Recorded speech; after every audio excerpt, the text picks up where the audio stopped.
Hey, what up, people of Earth? This is a crazy banger story. This is your homie Pedro. It's 100% real. This is the time I saw a skinwalker on the Navajo reservation. So, without further ado, for Pete's sake, like, subscribe, share, comment. When have you ever seen anything like this? And not only that, I'm gonna show you a picture in between here where I finally found something on the internet that it validates what I saw. And I thought this was just a like Native American thing. So I'm not even sure what it is. I don't think anybody really knows. But here's the story. So I lived on the Navajo reservation. I lived in Shiprock and Sheep Springs. Sheep Springs is where I saw this thing. So, and I made a comment on there's a Sean Ryan thing, and this guy's talking about skinwalkers and how they're demonic, and I made a comment like, hey, yeah, I saw one. Like these things are the real deal. Don't go. And all these people are like, oh, I know what I'm gonna do. I know what I'm gonna do. Now let me tell you why these things are dangerous. So I would just get bored. I would get bored. And I'll give you a little pretext because this is how it works. You know what I mean? Give you a little, little substance behind the story. I get bored on the res, so I would chop wood. I would sell the wood because it's not much of an economy, and I'd ride horses all day. But there's only so many horses you could ride, and the it's absolute poverty. Absolute poverty. I'm talking like dogs, wild dogs, but you really got to worry about because they will attack you. These things are hungry. I've seen dogs eat other dogs. Well, I didn't watch it happen, but I've seen the dead puppies and the mom chewed to death by a neighbor's dog.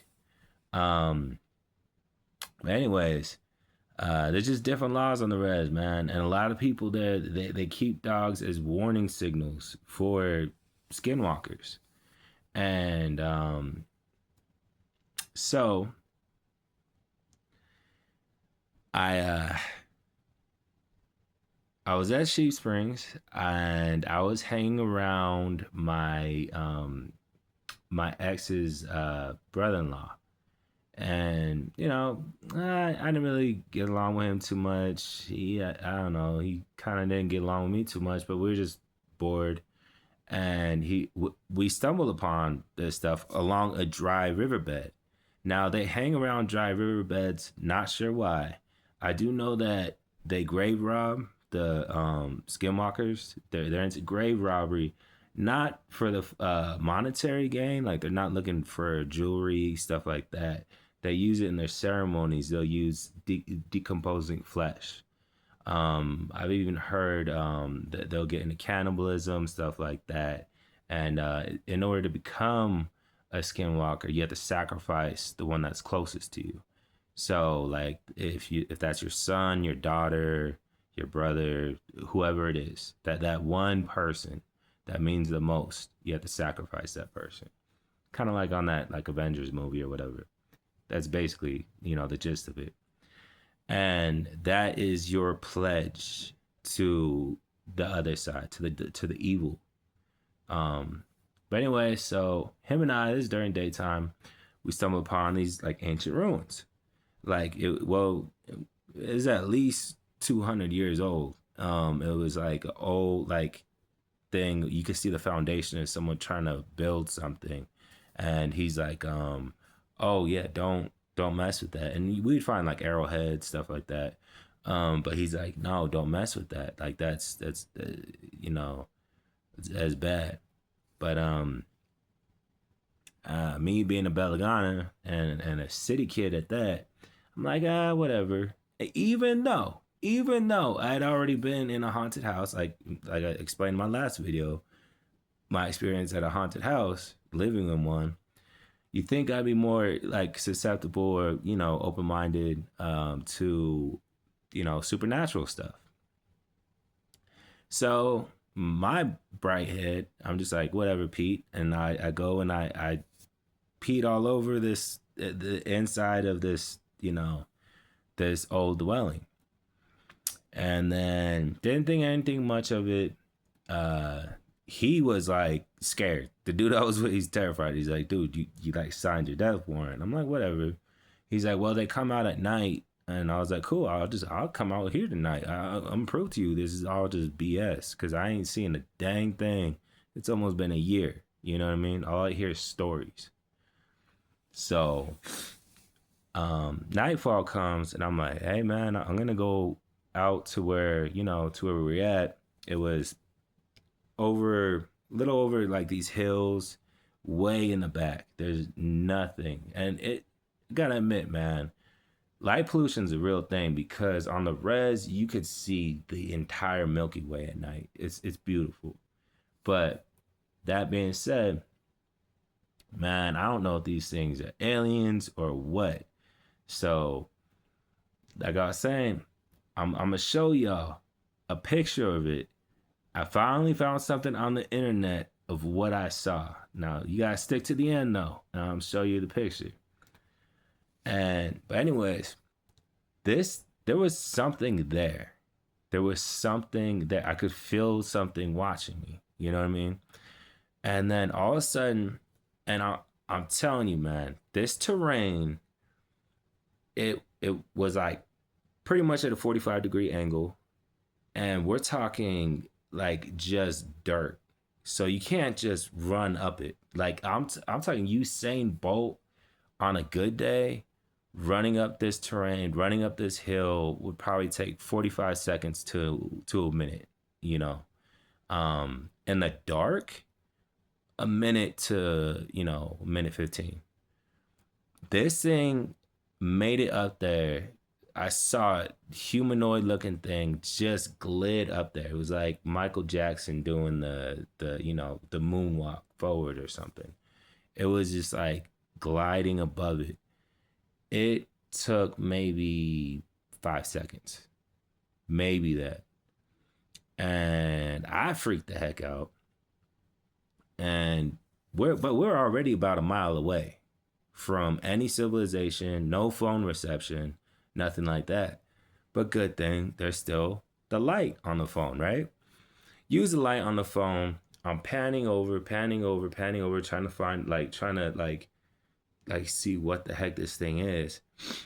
There's a bush, nothing, and a bush, and then I pan back and it's just right there. Right there. And here's a picture. This is the exact same thing that I saw. Now, they call it the reek or something like that. And I think that was like what they see in like England or other places.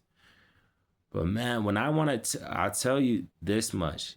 This thing I could sense was like pure evil. Like pure evil. And then not only that, it got in my head. So also what they do in their ceremonies is they have dust, and the dust is made of ground up bones. So they could blow that dust and make you blind, But they can talk to you telekinesis, like whatever, telepath. They can do that because I've always been an outside guy.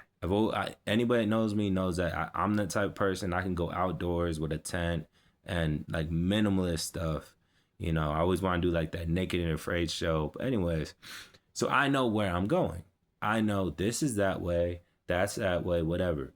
This thing had thrown off my navigational skills. Like north was south, south was north, and I was convinced that the way back home was that way. And the dude I was with, he's freaking out. He's like, no, he's like, it's in your head. It's this way. And I kid you not, the thing that was possibly the most scariest is we could hear chanting coming from underneath the ground. It was like, hey, hey, and drum beats coming from like underneath the ground, like 5 feet, 10 feet, 6 feet. You know what I mean? It was underneath the ground, but it sounded like it was in my head at the same time. So this thing scared the hell out of me, snuck up on me, and did all that. And I knew that I was in the presence of. I just knew it, and it was just toying with me the whole time. But here's the thing. Um, her dad, my ex, her dad, he was a shaman, like like like a holy shaman, and he would make sand paintings. And I always wondered, like, why don't these things ever come by the house? So he would make sand paintings. He would make dream catchers. You know, you sleep with a dream catcher above you, and it takes your nightmares away. That's if you get the real deal stuff and not some, knockoff Walmart version. So I yeah, we made it back. And it was funny because they were like, "See, we told you, don't go out at night. Like, what are you doing?" And they're like, "The thing lets you go, but now it knows you. So now if you come, like, that was a warning. Like, if you come back out at night, like, you're gonna be gone." There's people that go missing all the time on the res.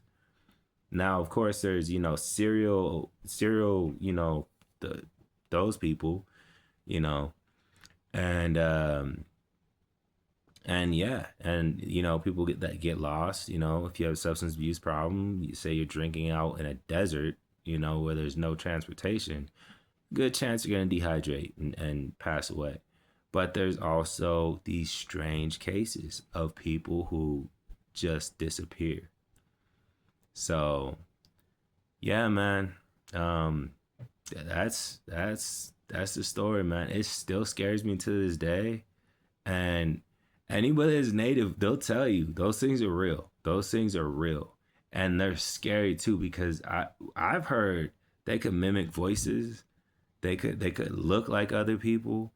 And I heard there's like levels to it. Like, because most people are like, oh yeah, it's like coyotes, stuff like that. But I've heard other people like, nah, man, this thing was like my dead grandma talking to me. Like crazy stuff, man. So, yep, that is that's the story for the day. Happy Halloween. And yeah, just let me know. This is the type of stuff you like. I'm gonna add some imagery, of course. And one love, peace out, stay safe. And no matter where you travel to, listen to the people, listen to the elders, listen to their stories about the supernatural. Don't go to Japan and just wander around the suicide forest thing and just thinking like, oh, everything's gonna be okay. I'm not sure, because when I was on the res, I took that thing with a grain of salt, the Skinwalker thing, and I was humbled real quick. So that's my advice. Just, you know, whatever. All right. One love. Peace out. Stay safe.